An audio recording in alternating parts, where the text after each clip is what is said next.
என் பிரியமான பிள்ளையே, ஸ்தோத்திரம். இப்பொழுது உன் கண்களில் பட்ட இந்த வார்த்தைகளை இன்றே இப்பொழுதே கேள். அடுத்த நொடியே அற்புதங்கள் நிகழலாம். நம்ப முடியவில்லையா? மேற்கொண்டு கேள். இது சத்தியமான நிஜம். உன்னுடைய இப்போதைய நிலை, இப்போதைய வாழ்க்கை மாசு நிறைந்து துன்பத்தில் கலங்கி இருப்பதாக நீ எண்ணலாம். ஆனால் கலங்கியது காரணமில்லாமல் இல்லை. மாசுபட்ட தண்ணீரை கலங்கி வைத்தால்தான் அது தெளிவடையும் பொழுது அதற்குள் இருக்கும் சுத்தமான தண்ணீர் மேலெழுந்து வரும். மாசுகள், குப்பைகள் எல்லாம் அடியிலேயே நின்றுவிடும். அனைவரின் கண்களுக்கும் அந்த சுத்தமான தண்ணீர் வெட்ட வெளிச்சமாக தெரியும். இப்பொழுது நீ கொண்டுள்ள சூழ்நிலைகளும் அப்படிதான். அவசரப்படாமல், அவதிப்படாமல், பொறுமையாக காத்திருந்தால் உன்னை சூழ்ந்த சூழல்களும் சதிகளும் மாயைகளும் அடியில் தங்கும் பொழுது நீ மேலெழுந்து வருவாய். நீ சுத்தமான தண்ணீர் என்பது இந்த உலகிற்கு பட்டவர்த்தமாக தெரிய வரும். இப்பொழுது உன் காலத்தையும் மோசமானது என்று எடுத்து கொள்ளாதே. இந்த காலங்கள்தான் உன் வாழ்வில் செதுக்கப்பட வேண்டிய பொற்காலம் என்பேன்.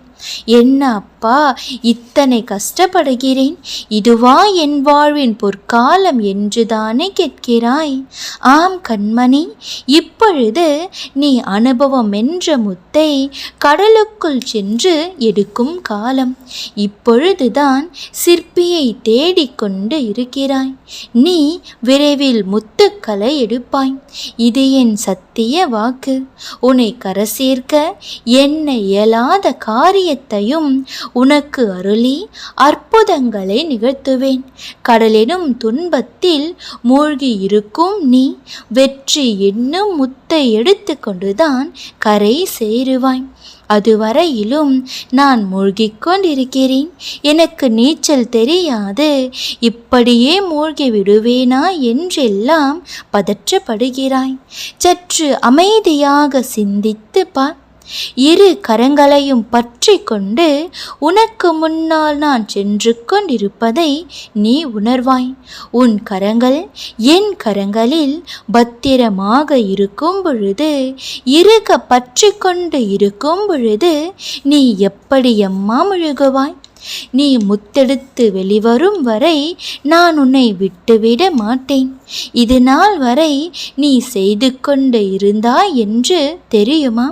முடியாது, என்னால் இது முடியாது, எனக்கு இது நடக்காது, கிடைக்காது என்ற எண்ணத்தை ஏற்றுக்கொண்டு இருந்ததால்தான் இவ்வளவு நாட்கள் கடந்து போயின.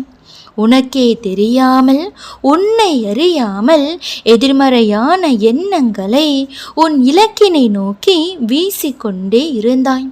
உன் எண்ணங்கள்தான் உன் இலக்கினை நீ அடைய தடை கற்களாகவே இருந்தது. இன்றே அதனை உடைத்து எறிந்துவிட்டு முடியும், என்னால் இது முடியும், இது எனக்கு நடக்கும் என்று சொல்லிக்கொண்டே இரு. என் அப்பா செயல் புரிவார், நான் கேட்டதை எனக்கு தருவார் என்று என்னை முழுமையாக நம்பு. என்ன நடந்தாலும் எந்த நொடியிலும் சோர்ந்து போய் விடாதே, மனதை தளர விடாதே. ஏனென்றால் அடுத்த நொடி என்ன நிகழும் என்பது எனக்கு மட்டுமே தெரியும். யார் சொன்னது? அடுத்த நொடியில் உனக்கு அற்புதங்கள் நிகழலாம். ஏனென்றால் அற்புதங்கள் எப்பொழுதும் சொல்லிக்கொண்டு நிகழாது, சொல்லாமல் தான் அற்புதங்கள் நிகழும். நிகழ்ந்து முடிந்த பின்புதான் அதை நீ உணரவே ஆரம்பிப்பாய். அதனால் தான் கூறுகின்றேன், எந்த நொடியிலும் மனம் தளர்ந்து விடாதே. அடுத்த நொடி உனக்கானதாக இருக்கக்கூடும்.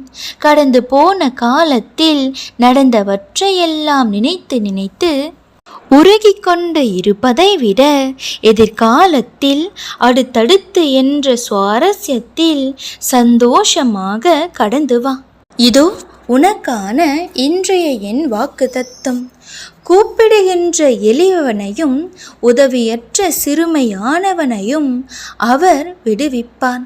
சங்கீதம் 72 அதிகாரம் 12 வசனம். ஆமீன்.